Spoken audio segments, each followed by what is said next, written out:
جس کا اعمال نامہ اس کے داہنے ہاتھ میں دیا جائے گا وہ دوسروں سے کہے گا کہ لیجئے میرا نامہ اعمال پڑھیے، مجھے یقین تھا کہ مجھ کو میرا حساب کتاب ضرور ملے گا۔ پس وہ شخص من مانے عیش میں ہوگا، یعنی اونچے باغ میں جس کے میوے جھکے ہوئے ہوں گے۔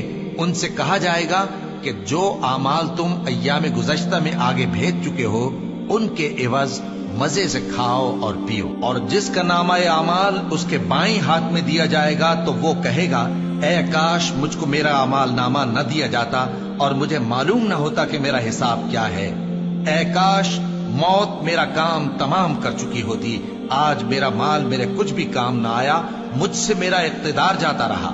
حکم ہوگا کہ اسے پکڑ لو، اب اسے طوق پہنا دو، پھر دوزخ کی آگ میں اسے جھونک دو، پھر زنجیر سے جس کی لمبائی 70 گز ہے جکڑ دو۔